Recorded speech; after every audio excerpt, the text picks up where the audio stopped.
Hi there guys, this is Tom Kendall Fitness, and today's video is going to be about the dangers of complacency.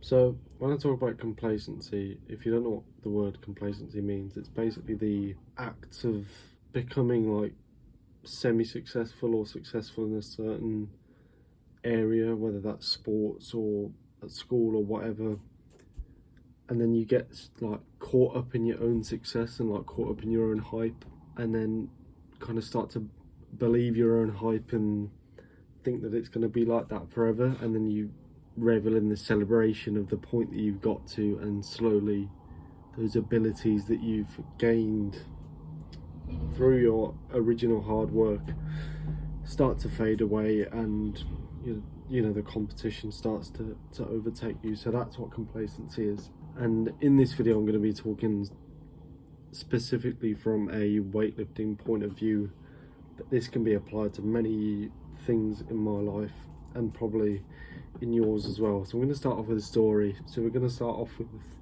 a 15-year-old Tom Kendall Fitness. So age 15, I had been like exercising regularly every week since I was a very young kid. I've been doing various sports clubs, and since I was about 13 or 14, I've been going in the gym with my dad every Saturday, and he would like do like, I don't know, like chest press and bicep curls with me, like just like the cool shit in the gym. And we'd been doing that every Saturday for about a year. And then at 15, I was finally the kind of age that you had to be to attend my local gym on my own, and I decided that I was going to start working out consistently at the gym, because by that point I'd been working out at home, like doing press-ups, sit-ups, lots of ab workouts, watching people. I'd spent a year watching people like Mike Thurston and Matt Does Fitness and Joe Delaney and people like that, and so I'd got like a year's worth of knowledge that I like couldn't wait to apply in the gym. And I got to my 15th birthday. In fact, I was 15, but I waited until I started year 11, I think. Or was it 16? I don't fucking know. Anyway, so in like October, November of 2019, which is almost 4 years ago now, I guess, which is kind of mad, I started working out really consistently, and eating a high protein diet. So I was going to the gym every day after school except for Wednesdays, because that's when I had karate, and also on Saturdays before my tennis club. So that's 5 days a week I was doing, and sometimes I'd go on a Sunday doing a push-pull leg split, and I was eating 3,500 calories every single day, tracking that with MyFitnessPal. So working out well.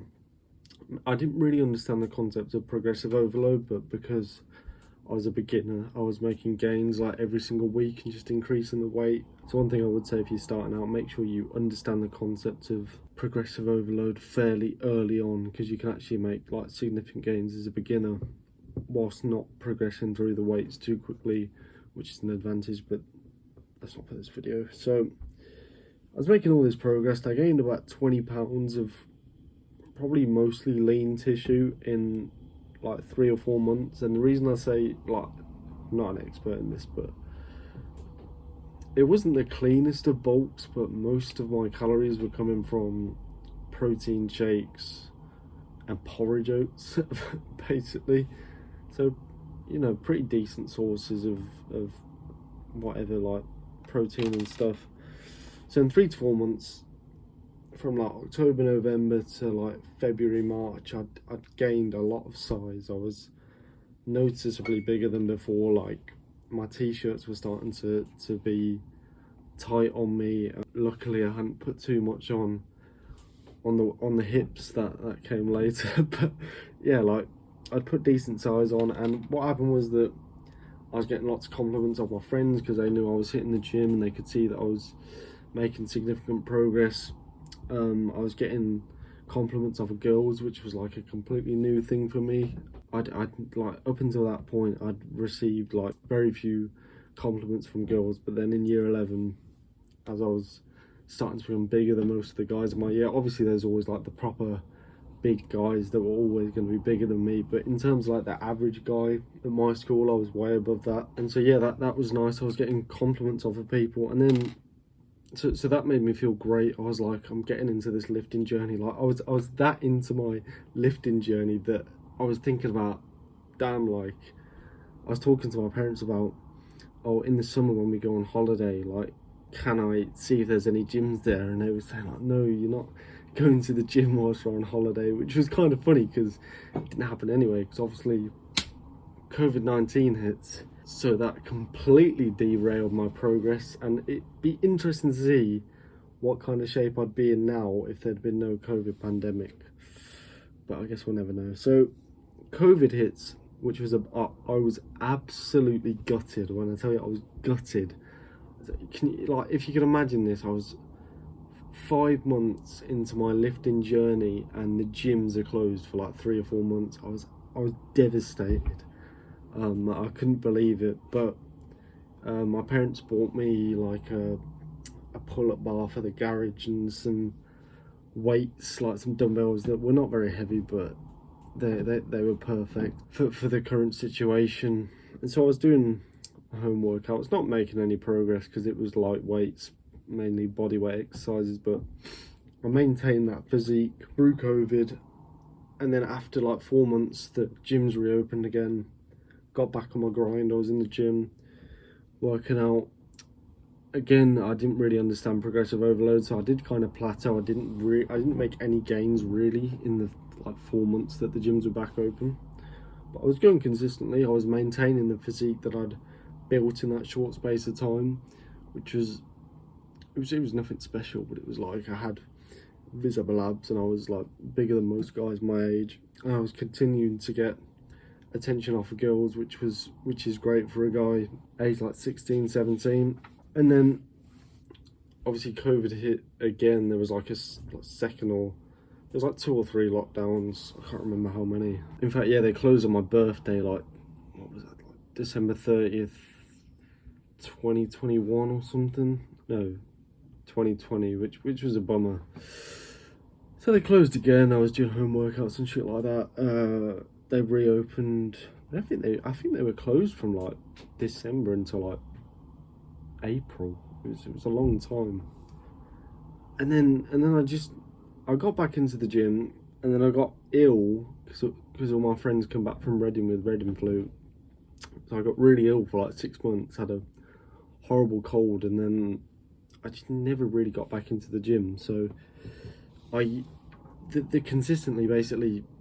consistency consistently declined over the following 6 months, to the point where I was doing no training at all, like maybe going once a week. But I was very complacent in the fact that I was maintaining the body that I had. Like, it looked no different because I never used to eat that much, so I like naturally maintained quite a lean physique. And then September last year, I start university and don't get back. Like, I said to myself, oh yeah, when I go to uni, I'm going to get back in the gym, because the gym here is world class, but I don't.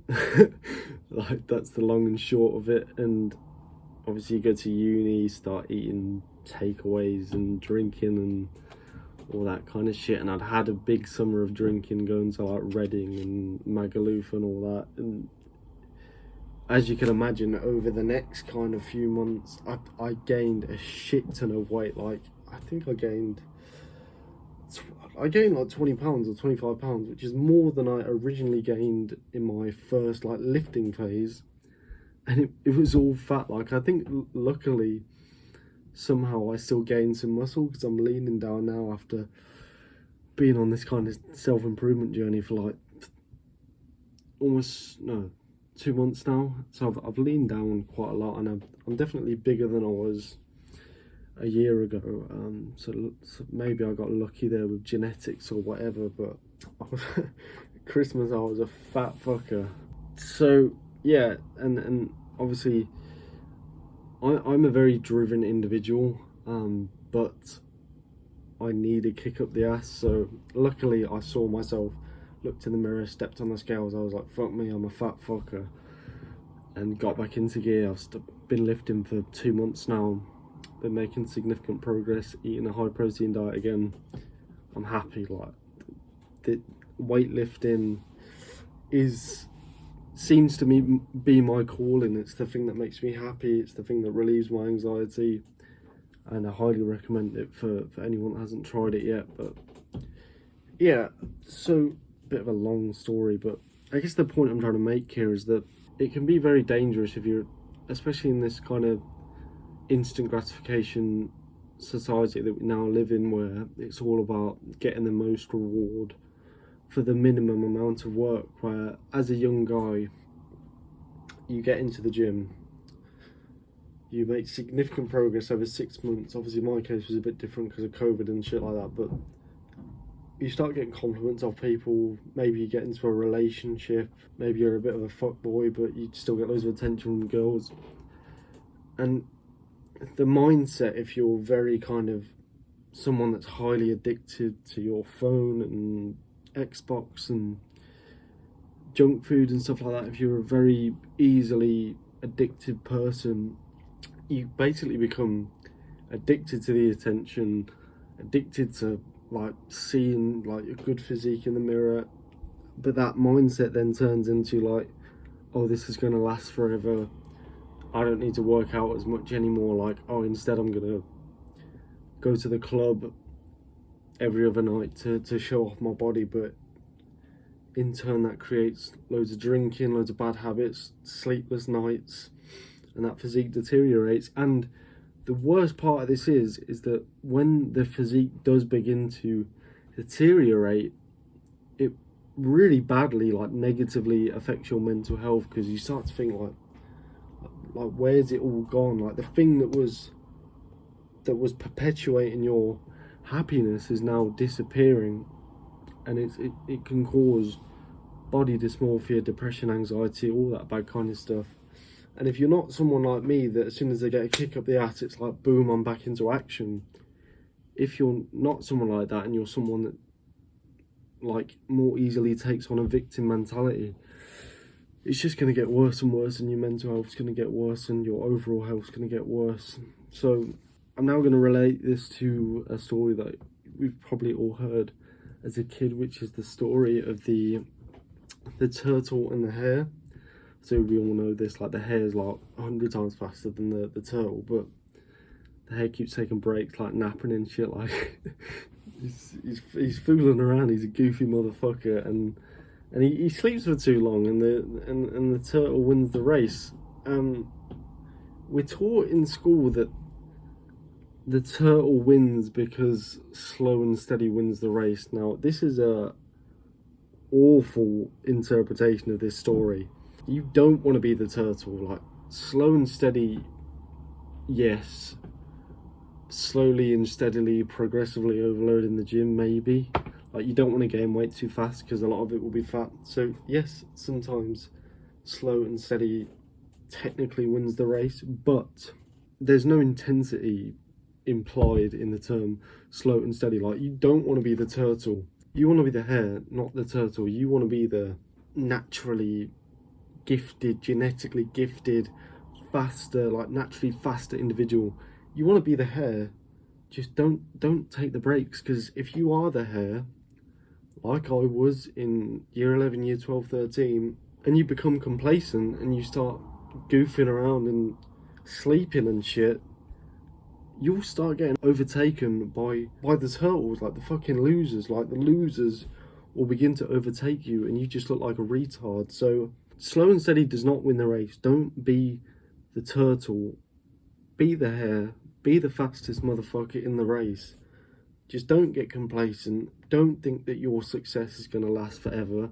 Keep putting in the hard work, and you'll win the race 100 times faster than the turtle gets to the finish line, and nobody will be any the wiser. There won't be any of this slow and steady wins the race bullshit. You'll be the winner, and you would have done it as fast as you possibly can. Be the hare. This has been Tom Kendall Fitness. I hope you enjoyed this video. If you think this would be helpful to somebody, please share it with them, like and subscribe. My Instagram's in the description, and I'll see you in the next one.